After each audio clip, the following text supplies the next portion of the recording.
In the summer of 1919, so 102 years ago, the summer of 1919 in my hometown of Longview, Texas, a group of white residents of the town attacked some of the black residents of the town.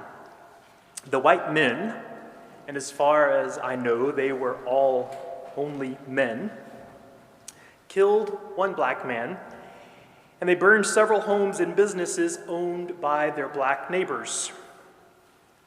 This ignorant, hate-filled attack in my hometown was part of a nationwide series of racially motivated terrorist attacks on black Americans by white people. The summer of 1919 was known as Red Summer because so much blood ran in the streets of our nation. Last week, Kaylee read, as part of her sermon, some lines from our confirmation curriculum. Our confirmation curriculum says, "There were no simpler times. There were no times of shining clarity." We live in 2022 in complicated times. We live in unclear days, and the truth is we have always lived in unclear, complicated times. The summer of 1919 was a complicated time. White supremacists attacked and killed black people in my hometown and all across the country. I was born into that town. My parents, my grandparents had been born there. I'm the 7th generation of my family born on that plot of land.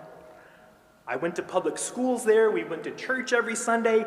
We got both the morning and the evening editions of our hometown newspaper. And here's the deal. No one, at least none of the white people that I knew, talked about the summer of 1919.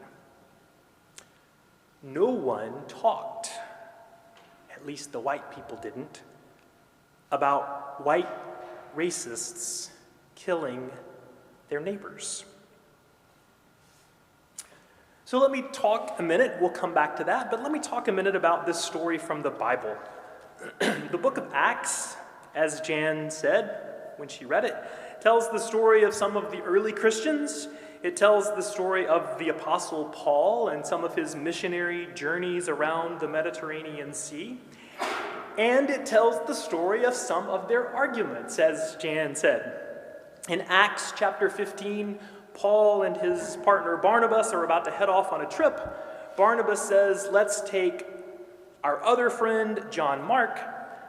Verse 38 says Paul didn't want to take John Mark because they had had a falling out. Verse 39 says, the argument became so sharp that they parted company. Barnabas and John Mark sail off in one direction. Paul and another buddy, Silas, go off somewhere else. There is an idea, somewhere, somehow, there is an idea that church is all peace and harmony. Peaches and cream and vases of roses and everybody singing Kumbaya in perfect harmony. Guess what? It's not. I've been in the professional church business for 28 years now, I guess. And here's what I know about church people. And this is true whether they're in person or online. Church people, Christians, are kind, caring, creative, gentle, loving humans. And sometimes we are selfish, they get mad at each other, they have tremendous anxiety, they get their feelings hurt, sometimes they lie, we are complicated. Not all of them, and not all of us all the time. But as my sermon title says in the bulletin, church can be a hot mess A glorious, beautiful mess, but a hot mess. Church people have disagreements. Some of them are really big, some of them are super tiny. Probably about the same percentage that PTAs and soccer teams and partners in law firms and families and garden clubs do. Church is complicated because people are complicated. Paul and Barnabas had only been Christians for about a minute, maybe a few years at most, and they have such a sharp argument that they part ways. Because that's how humans are, and that's what humans do. When I was in seminary, I was in an Old Testament class. We were talking about the book of Isaiah.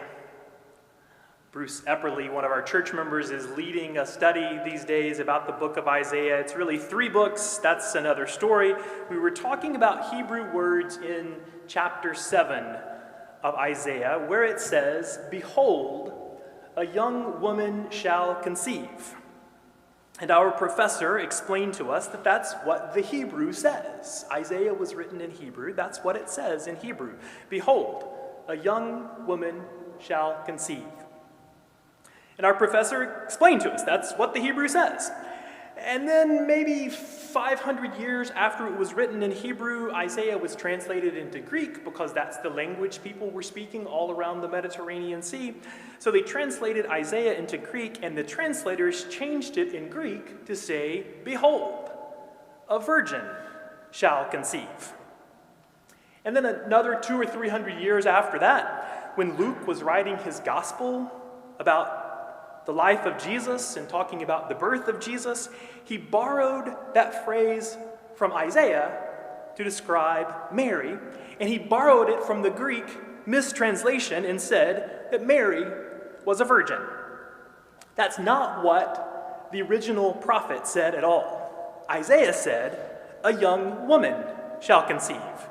Young woman and virgin, different meanings. And I remember our Hebrew professor pausing that day from the lecture and looking up at us would-be ministers and saying to us, "When you preach, tell the truth. When you preach, tell the truth." So here's the truth. People are amazing and wonderful and talented and brilliant and kind and good. And people are selfish and unkind and mean-spirited and fall short of the glory of God, as the Bible says. And that goes for us within the church and without the church. People argue, people make mistakes in church and in the rest of life.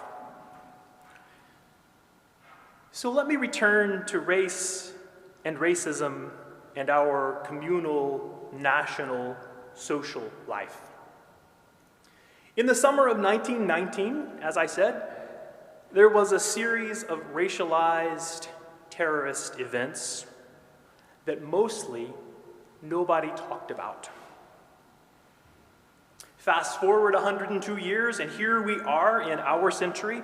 Over the past few years, we have had a bubbling up of racialized injustices, and we are talking about race and racism in old and in new ways. Students, teachers, college professors, scholars, churches, talking heads on TV are talking about racism and injustice. And just like happened in my hometown in 1919, there are some people who don't like that. There are some people who don't want to talk about that. In fact, there is a movement afoot to ban schools from talking about critical race theory. You've no doubt read about that in the newspaper, seen it on TV. Critical race theory is a legal and academic concept about 40 or 50 years old. The idea is that race is a social construct and that racism is not just the product of individual bias or prejudices, but racism is something embedded in legal systems and policies and social structures. And there are people in our country today saying we just shouldn't talk about that.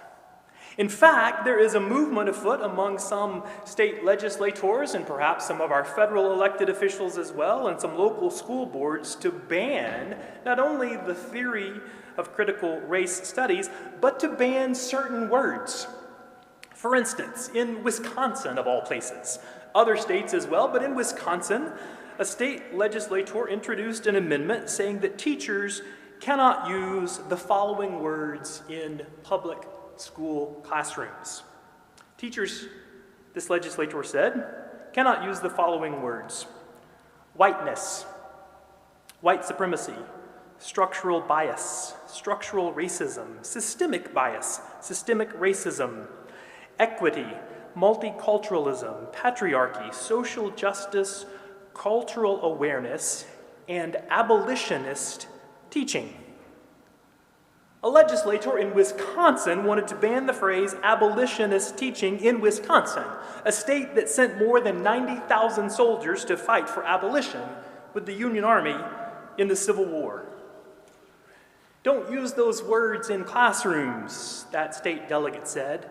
Don't talk about those things. Don't talk about structural inequality or racialized systems. Ignore the truth. Christianity is all about peace and love and singing kumbaya. It is not. To say that is to ignore the truth. The truth is that life is complicated, and people are complicated, and church is complicated. Today is our first Sunday back in the building. Some of you have said we should have stayed all online longer. And some of you think we should have gone back to on-site worship a while ago. And some of you are worried that too many people are watching online. And some of you are watching online wondering why on earth people would get out of their pajamas and go to church. Differences of opinion. That is life in a community of faith. Our Service Corps board and Service Corps participants have had a complicated year.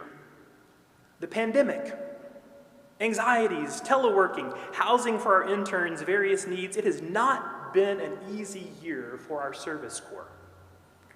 And I'm going to be honest. There have been differences of opinion. And I have nothing but love and admiration for our Service Corps board and their compassionate differences of opinions and their brilliant intentions for the common good. Another topic.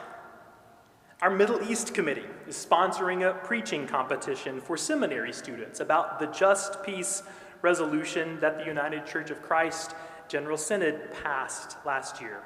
Some of you think that resolution is so simple and self-evident. Others of you are, to put it mildly, less sure about that resolution. Differences of opinion.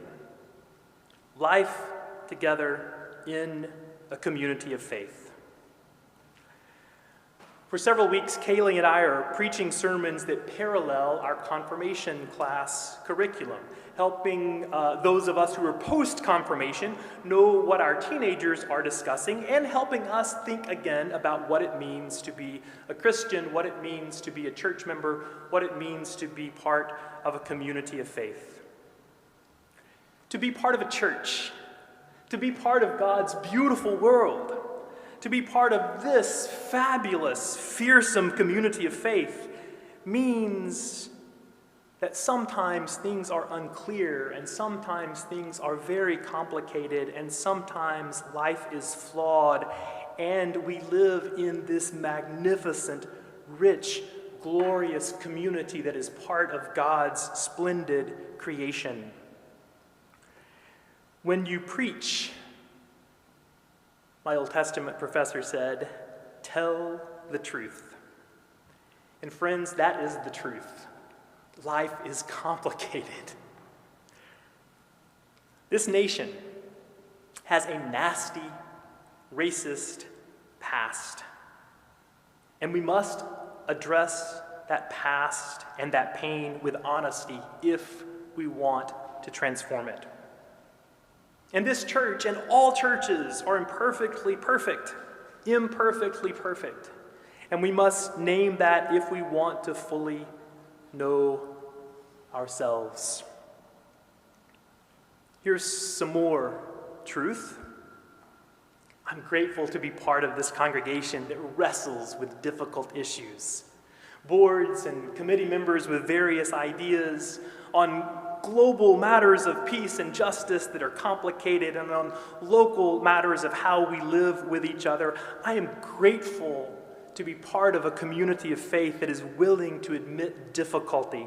And I am so grateful for your passion and wisdom and patience, for your open minds and willingness to hear and learn and grow.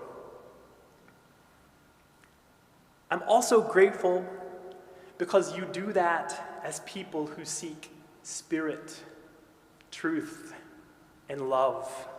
Every Sunday we begin our services with those words from the Bible: spirit, truth, and love.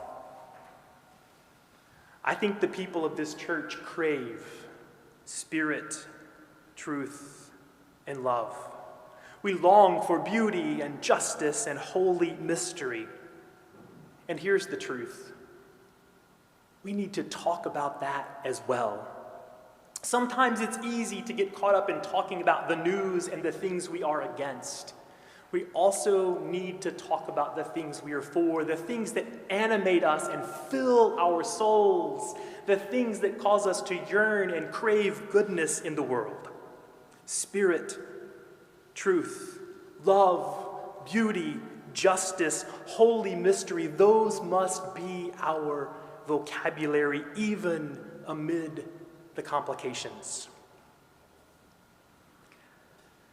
No one much in my hometown talked about those racialized killings in 1919. And now some elected officials around the country don't want us to talk much about racism and inequality in our day. It's hard to tell the truth. And the truth will set us free. So let us not be afraid to speak those truths about injustice and past sins and present sins as a nation and as people of faith. And friends, let us not be afraid to speak the truth of love. Let us not be afraid to speak the truth of our soul's yearnings. Let us speak of the Spirit as best we can and of truth as best we can name it. Let us speak of love and beauty and mystery and holy wonder. The transformation of our world needs those words. The yearnings of our souls need that vocabulary. Let us speak of spirit, truth, and love. Let us speak of beauty, mystery, and holy wonder. Amen.